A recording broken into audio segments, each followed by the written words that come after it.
Hello guys, welcome back on my YouTube channel. My name is Harpreet Singh and you're watching Commerce EduTech. Today we are going to discuss a new topic from Plus One Accountancy and the topic is source documents. ਅੱਜ ਆਪਾਂ source documents ਦੇ regarding discuss ਕਰਾਂਗੇ. Start ਕਰਦੇ ਹਾਂ ਆਪਣੀ video. First of all, meaning of source document. Source document the Ki meaning ਹੁੰਦਾ ਹੈ?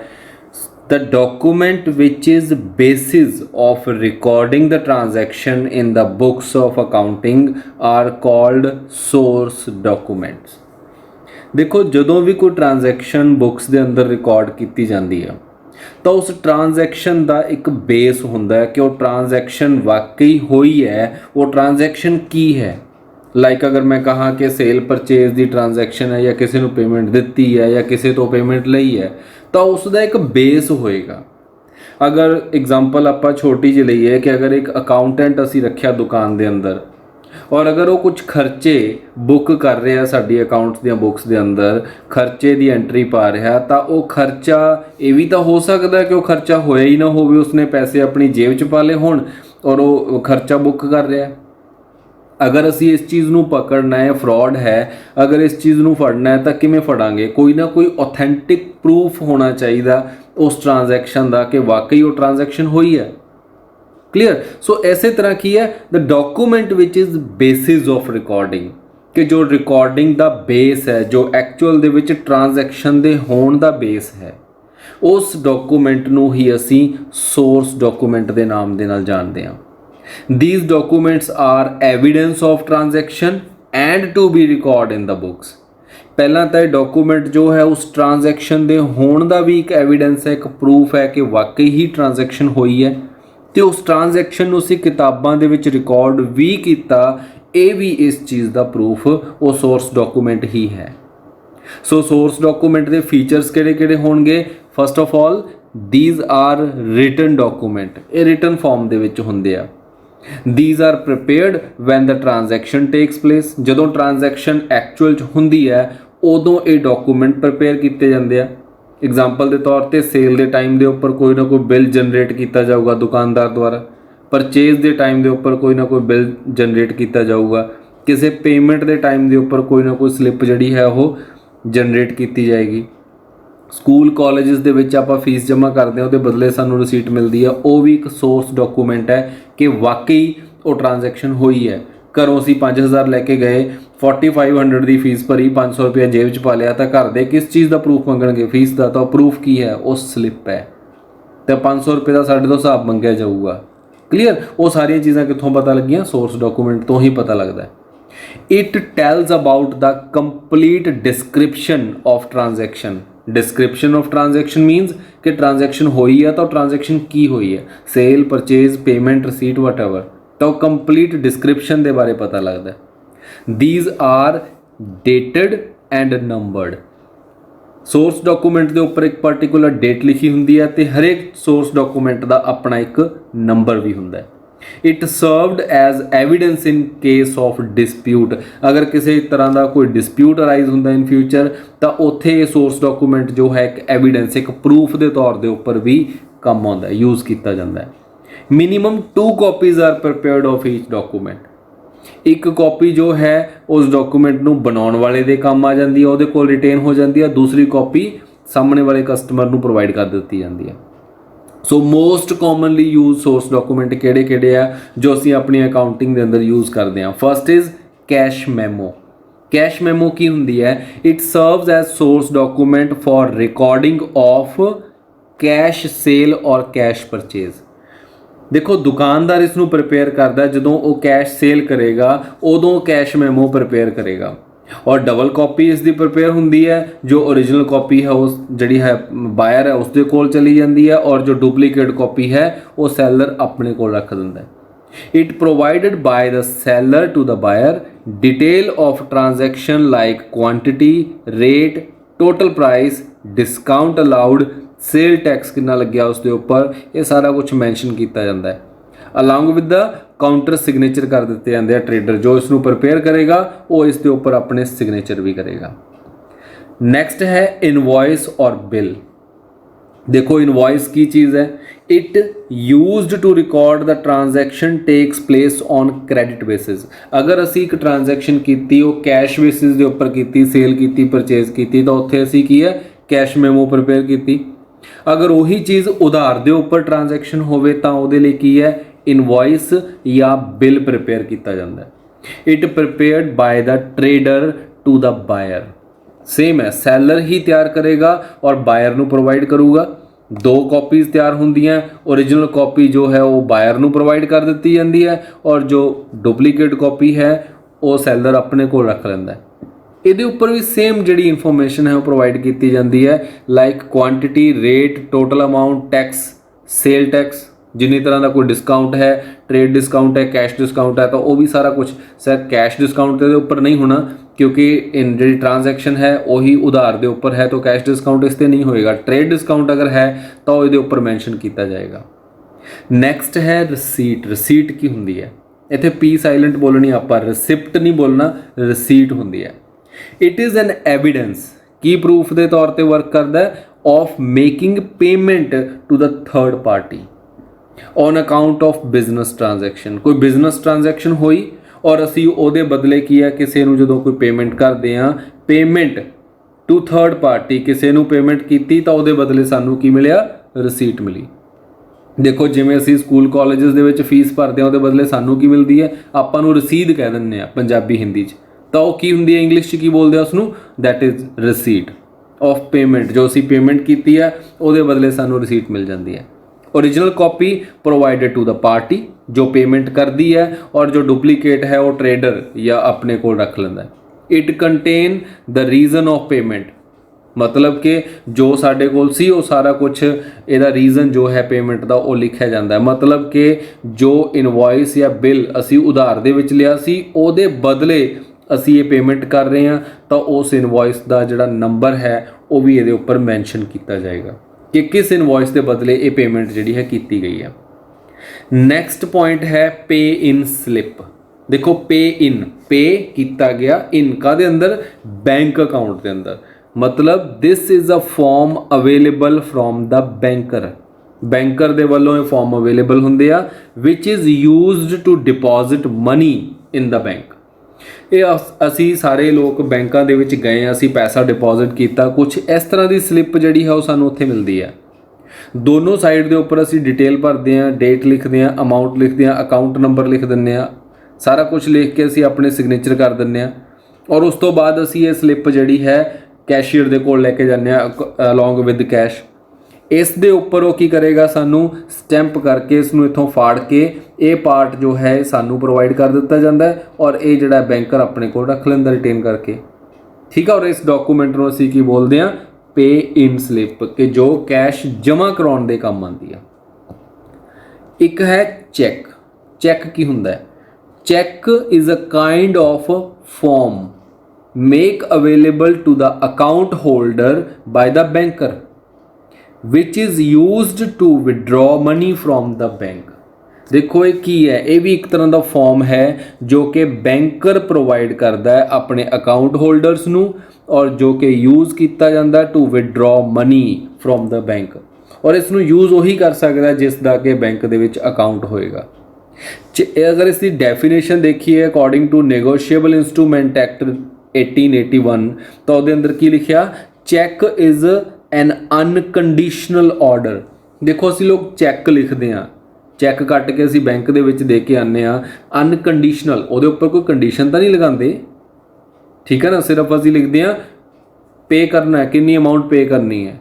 इसे करके इनू ऑर्डर किया जाता, असी बैंक नू एक ऑर्डर दिंदे आ पेमेंट करने वास्ते, क्योंकि साडा उत्थे अकाउंट है तो साडा राइट है कि असी पेमेंट खुद भी लै सकते हैं, किसी होर पार्टी नू पेमेंट भी दे सकते हैं, तो साडा राइट है। इस करके असी बैंक नू एक ऑर्डर दिंदे आ, लेकिन ਉਹਦੇ बदले असी कोई कंडीशन नहीं लगाते, इस करके इनू अनकंडीशनल ऑर्डर किया जाता है। Drawn on a specific banker जिहदे कोल साडा अकाउंट है, साइंड किया जाता है बाय द मेकर जिसनू अकाउंट होल्डर किया गया।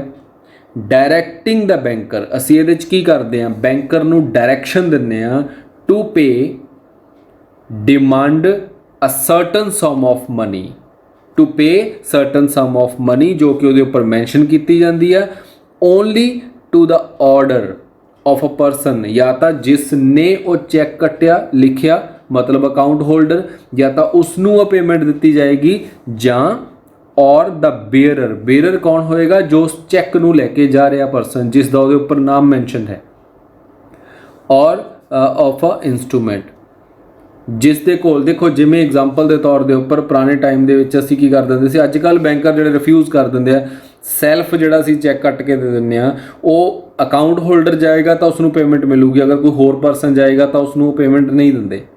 ठीक है ना, कई बैंकर रिफ्यूज़ कर देंगे आ। लेकिन अगर असीं की करते हैं किसी लिए अकाउंट पे ही कर देंगे आ, तो उहदे उपर जिसका नाम लिखिया होया, अगर असी किसी का भी होते से फॉर एग्जाम्पल कि मैं नाम लिख दिता उहदे उपर मुकेश कुमार नाम लिख दिता, तो जो भी मुकेश कुमार होएगा दुनिया दे विच उसनूं कैश करवा सकता है। ये नहीं कि पर्टिकुलर जिस परसन नूं मैं दिता, हाँ अगर मैं उसका ब्रैकेट च अकाउंट नंबर भी नाल लिख दिना तो फिर उही परसन उही मुकेश कुमार उसनूं कैश करवाएगा जिसका वो अकाउंट है, तो होर उसनूं कोई कैश नहीं करवा सकता। ठीक है जी, सो इसनूं चैक किया जाता है। नैक्सट है डैबिट नोट। डैबिट नोट की है, ये भी एक तरह का डॉकूमेंट है sent to the supplier. Supplier कौन है, जो सानू माल सप्लाई करता है, to whom the goods are returned, जिसनों कि आप पहला समान खरीदिया सी, हुण असी उसनों समान वापस कर रहे हैं, गुड्स रिटर्न कर रहे हैं। It indicate that suppliers account being debited, ये की इंडिकेट कर रहे हैं कि असी सप्लायर का अकाउंट डेबिट कर रहे हैं। देखो अगर असी किसी तो समान खरीदते हैं तो असी की एंट्री पाने उत्थे, जनरल एंट्री हजे आपां नहीं कीतियां, जनरल एंट्री असी की करते हैं परचेजेस अकाउंट नूं डेबिट कर लेने टू सप्लायर, अगर असी उधार ते ट्रांजैक्शन की है और हुण असी रिटर्न करनी है तो असी रिवर्स एंट्री कर देंगे, supplier account debit to purchase return, मतलब उसका अकाउंट असी जो है डेबिट किया, इट मीनस असी समान वापस किया। It contains date of transaction, name of supplier, कितनी अमाउंट दी चीज़ां वापस हुई, रीजन की सी वापस करन दा, और चीज़ों की डिस्क्रिप्शन की है, असी ये सारा कुछ वो उपर मैंशन करते हैं। आसान लैंगुएज दे विच असी की कहांगे, जदों असी परचेज रिटर्न की तो उस टाइम डैबिट नोट जिहड़ा है तैयार किया जाता है और ये सप्लायर नूं प्रोवाइड कर दिता जाता है। नैक्सट है क्रेडिट नोट। हुण क्रेडिट नोट की है, उसका रिवर्सल है। हुण जदों असी सप्लायर नूं डैबिट नोट दिता तो सप्लायर सानू की देगा, सप्लायर सानू क्रेडिट नोट देगा, मतलब ਉਹਦੇ ਕੋਲ ਜਦੋਂ ਉਹਦੀ सेल रिटर्न हुई तो उसने अपने बायर्स ਨੂੰ कस्टमर ਨੂੰ क्रेडिट नोट प्रोवाइड किया और कस्टमर ने ਉਹਦੇ बदले उसਨੂੰ डेबिट नोट दिता। It is a document sent to the customer, मतलब इसनूं ट्रेडर लिख रहा है, देखो कस्टमर ਨੂੰ ਦਿੱਤਾ ਜਾਂਦਾ ਹੈ when goods are received back, ਜਦੋਂ ਉਸ ਤੋਂ ਸਾਨੂੰ सेल रिटर्न ਹੁੰਦੀ है from him. It indicate that the account being credited in the books, कि असी कस्टमर का अकाउंट क्रेडिट कर दिता। It is commonly prepared in red ink, इसनूं रैड इंक दे विच लिखा जाता है generally. It contains date of transaction, name of the customer, amount, description of goods, reason to return the goods. तो उही इन्फॉर्मेशन जो डेबिट नोट के अंदर लिखी जाती है, उही सेम इन्फॉर्मेशन इस दे अंदर भी कोट की जाएगी। नैक्सट है वाउचर। ਹੁਣ देखो वाउचर की हुंदा है, हुण तक जो असी कीते ये ट्रांजैक्शन दे होण दा सबूत सी, तो वाउचर की है, voucher is a document prepared for the purpose of recording the transaction in the books of accounts. वो सारे की सीगे ट्रांजैक्शन दी एग्जिस्टेंस दिखाते हैं कि वाकई ट्रांजैक्शन हुई है, लेकिन ये की है, ये ट्रांजैक्शन नू रिकॉर्ड करन दे टाइम ते बनाया जाता है और ये प्रिपेयर किए जाते हैं on the basis of source document, ਜਿਹੜੇ कि असी कीते जो कि कैश मैमो है, बिल है, डेबिट नोट है, क्रेडिट नोट है, उन्होंने दे बेसिस के उपर वाउचर जो है तैयार किए जाते हैं। और इसका फीचर की है, it is prepare on the basis of source document, मतलब ये उन्होंने उपर डिपेंडेंट है, अगर सोर्स डॉकूमेंट नहीं होएगा तो वाउचर नहीं बन सकता। ठीक, it helps to record the transaction in the books of accounts. जेकर असी वाउचर तैयार करते हैं तो उसका कारण की है, it is prepare to record the transaction in the books of accounts. ਜਦੋਂ ਅਸੀਂ ट्रांजैक्शन ਨੂੰ किताबां 'ਚ रिकॉर्ड करना, ਉਦੋਂ ਅਸੀਂ वाउचर तैयार करते हैं। सो ये हैल्प करता साडी ट्रांजैक्शन ਨੂੰ रिकॉर्ड करने के लिए। It contains decision regarding which account is being debited and which account is being credited while recording the transaction. ਜਦੋਂ ਅਸੀਂ ਟ੍ਰਾਂਜੈਕਸ਼ਨ ਰਿਕਾਰਡ ਕਰਨੀ ਹੈ ਤਾਂ ਇੱਕ ਅਕਾਊਂਟ ਡੈਬਿਟ ਹੋਏਗਾ, ਇੱਕ ਅਕਾਊਂਟ ਕ੍ਰੈਡਿਟ ਵੀ ਹੋਏਗਾ। ਤਾਂ ਉਹ ਕਿਹੜਾ ਅਕਾਊਂਟ ਡੈਬਿਟ ਕਰਨਾ ਹੈ, ਕਿਹੜਾ ਕ੍ਰੈਡਿਟ ਕਰਨਾ ਹੈ, ਰਿਕਾਰਡ ਕਰਨ ਤੋਂ ਪਹਿਲਾਂ ਐਡਵਾਂਸ ਦੇ ਵਿੱਚ ਉਹ ਅਕਾਊਂਟ ਅਸੀਂ ਵਾਊਚਰ ਦੇ ਉੱਪਰ ਲਿਖਦੇ ਹਾਂ। ਮਤਲਬ ਜਿਵੇਂ ਐਂਟਰੀ ਅਸੀਂ ਬੁੱਕਸ ਦੇ ਵਿੱਚ ਓਰੀਜਨਲ ਬੁੱਕਸ ਦੇ ਵਿੱਚ ਪਾਸ ਕਰਨੀ ਹੈ, ਉਵੇਂ ਹੀ ਉਹ ਟ੍ਰਾਂਜੈਕਸ਼ਨ ਪਹਿਲਾਂ ਵਾਊਚਰ ਦੇ ਉੱਪਰ ਪਾਸ ਕੀਤੀ ਜਾਂਦੀ ਹੈ। ਸੀਰੀਅਲ ਨੰਬਰ ਜੋ ਹੈ ਵਾਊਚਰ ਦੇ ਉੱਪਰ ਲੱਗੇ ਹੁੰਦੇ ਆ। It is prepared and signed ਬਾय the accountant, ਤੇ ਕਾਊਂਟਰ ਸਾਈਨ ਇਹਦੇ ਉੱਪਰ ਆਥੋਰਾਈਜ਼ਡ ਪਰਸਨਸ ਦੇ ਵੀ ਕੀਤੇ ਜਾਂਦੇ ਆ, ਲਾਈਕ MD ਹੋਏਗਾ, ਚੇਅਰਪਰਸਨ ਹੋਏਗਾ ਕੋਈ ਨਾ ਕੋਈ, ਤਾਂ ਉਹਨਾਂ ਦੇ ਸਿਗਨੇਚਰ ਵੀ ਇਹਦੇ ਉੱਪਰ ਕੀਤੇ ਜਾਂਦੇ ਆ। ਠੀਕ, ਵਾਊਚਰ ਦੀਆਂ ਟਾਈਪਸ ਕਿਹੜੀਆਂ ਹੋਣਗੀਆਂ? ਵਾਊਚਰ ਜਿਹੜਾ ਹੈ ਕੈਸ਼ ਵਾਊਚਰ ਦੇ ਵਿੱਚ ਤਿਆਰ ਹੁੰਦਾ ਹੈ, ਉਸ ਦੇ ਵਿੱਚ ਦੋ ਫਰਦਰ ਟਾਈਪਸ ਆ ਜਾਂਦੀਆਂ ਇਹਦੀਆਂ, debit voucher and credit voucher. ਤੇ ਫਿਰ ਨੌਨ ਕੈਸ਼ ਵਾਊਚਰ ਵੀ ਹੁੰਦੇ ਆ ਜਿਸ ਨੂੰ ਅਸੀਂ ਟ੍ਰਾਂਸਫਰ ਵਾਊਚਰ ਵੀ ਕਹਿ ਦਿੰਦੇ ਆ। It means there are two types of vouchers, cash vouchers and non cash voucher. Cash voucher further ਦੋ ਪਾਰਟ 'ਚ ਡਿਵਾਈਡ ਕੀਤਾ ਗਿਆ, ਨੌਨ ਕੈਸ਼ ਨੂੰ ਡਿਵੀਜ਼ਨ ਨਹੀਂ ਕੀਤੀ ਗਈ। ਕੈਸ਼ ਵਾਊਚਰ ਕਿਹੜੇ ਹੋਣਗੇ? These vouchers are prepared for cash receipt and cash payments। ਮਤਲਬ ਜਦੋਂ transaction takes place on cash basis ਹੈ ਤਾਂ ਕਿਹੜਾ ਵਾਊਚਰ ਤਿਆਰ ਹੋਊਗਾ, ਉਸ ਵਾਊਚਰ ਨੂੰ ਅਸੀਂ ਕੈਸ਼ ਵਾਊਚਰ ਬੋਲਦੇ ਹਾਂ। ਤਾਂ ਇਸ ਦਾ ਜਿਹੜਾ ਫਰਦਰ ਅੱਗੇ ਫਸਟ ਟਾਈਪ ਹੈ ਦੈਟ ਇਜ਼ ਡੈਬਿਟ ਵਾਊਚਰ। ਤਾਂ ਡੈਬਿਟ ਵਾਊਚਰ ਕੀ ਹੈ? These vouchers are prepared when cash payment made to third party। ਜਦੋਂ ਅਸੀਂ ਕਿਸੇ ਨੂੰ ਕੈਸ਼ ਪੇਮੈਂਟ ਕਰਦੇ ਹਾਂ ਤਾਂ ਉੱਥੇ ਅਸੀਂ ਡੈਬਿਟ ਵਾਊਚਰ ਤਿਆਰ ਕਰਦੇ ਹਾਂ। ਹੁਣ ਇਹਦੇ ਅੰਦਰ ਕੀ ਇਨਫੋਰਮੇਸ਼ਨ ਹੋਏਗੀ? ਇਹ ਸੀਰੀਅਲ ਨੰਬਰ ਹੋਏਗਾ, ਇਸ ਦੇ ਉੱਪਰ ਡੇਟ ਮੈਂਸ਼ਨ ਕੀਤੀ ਹੋਏਗੀ, ਨੇਮ ਆਫ ਦਾ ਆਰਗੇਨਾਈਜੇਸ਼ਨ ਜੋ ਇਸ ਨੂੰ ਪ੍ਰਿਪੇਅਰ ਕਰ ਰਹੀ ਹੈ, ਉਸ organisation the GST number, debit and credit account, ਕਿਹੜਾ ਅਕਾਊਂਟ ਅਸੀਂ ਡੈਬਿਟ ਕਰਨਾ ਹੈ, ਕਿਹੜਾ ਅਸੀਂ ਕ੍ਰੈਡਿਟ ਕਰਨਾ ਹੈ, ਅਮਾਊਂਟ ਕਿੰਨੀ ਹੈ ਉਸ ਨੂੰ ਪੇਮੈਂਟ ਕਰਨ ਵਾਲੀ, ਇਹਦੇ ਉੱਪਰ ਨਰੇਸ਼ਨ ਵੀ ਲਿਖੀ ਜਾਏਗੀ, ਬਰੀਫ ਡਿਸਕ੍ਰਿਪਸ਼ਨ ਜੋ ਐਕਸਪਲੇਨੇਸ਼ਨ ਹੋਏਗੀ ਟ੍ਰਾਂਜੈਕਸ਼ਨ ਦੀ ਕਿ ਕਿਉਂ ਅਸੀਂ ਪੇਮੈਂਟ ਕੀਤੀ ਔਰ ਰੀਜ਼ਨ ਇੱਥੇ ਲਿਖਿਆ ਜਾਏਗਾ, ਸੋਰਸ ਡਾਕੂਮੈਂਟ ਦਾ ਨੰਬਰ ਲਿਖਿਆ ਜਾਏਗਾ, ਅਗਰ ਬਿੱਲ ਹੈ ਕੈਸ਼ ਮੈਮੋ ਹੈ ਤਾਂ ਉਹਦਾ ਨੰਬਰ ਇਹਦੇ ਉੱਪਰ ਲਿਖਿਆ ਜਾਊਗਾ, ਅਕਾਊਂਟੈਂਟ ਦੇ ਸਿਗਨੇਚਰ ਹੋਣਗੇ ਤੇ ਨਾਲ ਆਥੋਰਾਈਜ਼ਡ ਪਰਸਨ ਜੋ ਵੀ ਹੈ ਉਸ ਦੇ ਵੀ ਸਿਗਨੇਚਰ ਇਹਦੇ ਉੱਪਰ ਹੋਣਗੇ। ਔਰ ਇਹ ਜੋ ਸੀਕੁਐਂਸ ਹੈ ਅਸੀਂ ਯਾਦ ਰੱਖਣਾ ਹੈ ਕਿਉਂਕਿ ਜੋ ਸੀਕੁਐਂਸ ਅਸੀਂ ਡੈਬਿਟ ਵਾਊਚਰ ਤੇ ਲਿਖਾਂਗੇ ਉਹੀ ਅੱਗੇ ਕ੍ਰੈਡਿਟ ਵਾਊਚਰ ਤੇ ਲਿਖਿਆ ਜਾਊਗਾ ਔਰ ਸੇਮ ਸੀਕੁਐਂਸ ਅੱਗੇ ਨੌਨ ਕੈਸ਼ ਵਾਊਚਰ ਦੇ ਉੱਪਰ ਵੀ ਲਿਖਿਆ ਜਾਏਗਾ। ਤਾਂ ਇਹ ਸੀਕੁਐਂਸ ਅਸੀਂ ਇੱਕ ਵਾਰ ਹੀ ਲਿਖਣਾ ਔਰ ਯਾਦ ਕਰਨਾ ਹੈ। ਠੀਕ ਹੈ ਜੀ, ਅੱਗੇ ਰਿਪੀਟ ਹੀ ਹੋਏਗਾ ਇਹ। ਸੋ ਅੱਗੇ ਕ੍ਰੈਡਿਟ ਵਾਊਚਰ ਕੀ ਹੈ? Credit voucher means these documents are prepared for cash payment received from third party। Debit voucher ਕੀ ਸੀ? ਜਦੋਂ ਅਸੀਂ ਪੇਮੈਂਟ ਕਰਦੇ ਹਾਂ। ਕ੍ਰੈਡਿਟ ਵਾਊਚਰ ਕੀ ਹੈ? ਜਦੋਂ ਸਾਨੂੰ ਪੇਮੈਂਟ ਰਿਸੀਵ ਹੁੰਦੀ ਹੈ from the third party. It contain same information as provided ਬਾय debit voucher. ਜੋ ਉਹਦੇ ਅੰਦਰ ਇਨਫੋਰਮੇਸ਼ਨ ਇਹ ਮੈਂ ਕਿਹਾ ਸੀ ਕਿ ਜੋ ਇਨਫੋਰਮੇਸ਼ਨ ਪ੍ਰੋਵਾਈਡ ਕਰਦਾ ਹੈ ਉਹੀ ਇਨਫੋਰਮੇਸ਼ਨ ਜਿਹੜੀ ਹੈ ਕ੍ਰੈਡਿਟ ਵਾਊਚਰ ਦੇ ਉੱਪਰ ਵੀ ਸ਼ੋ ਕੀਤੀ ਜਾਏਗੀ। But for the payment received from the third party. ਇੱਥੇ ਸੀ ਪੇਮੈਂਟ ਮੇਡ, ਕਿੰਨੀ ਪੇਮੈਂਟ ਕੀਤੀ ਗਈ, ਇੱਥੇ ਅਸੀਂ ਪੇਮੈਂਟ ਰਿਸੀਵ ਲਿਖਾਂਗੇ ਕਿ ਥਰਡ ਪਾਰਟੀ ਤੋਂ ਕਿੰਨੀ ਪੇਮੈਂਟ ਰਿਸੀਵ ਹੋਈ ਹੈ। ਬਾਕੀ ਸਾਰੀ ਇਨਫੋਰਮੇਸ਼ਨ ਸੇਮ ਰਹੇਗੀ। ਸੋ ਨੌਨ ਕੈਸ਼ ਵਾਊਚਰ ਜਾਂ ਟ੍ਰਾਂਸਫਰ ਵਾਊਚਰ ਕਿਹੜੇ ਹੋਣਗੇ? ਦੇਖੋ ਆਪਣੇ ਨਾਮ ਨਾਲ ਹੀ ਕਲੀਅਰ ਹੈ, ਜਿਸ ਦੇ ਵਿੱਚ ਕੈਸ਼ ਇਨਵੋਲਵ ਨਹੀਂ ਹੋਏਗਾ।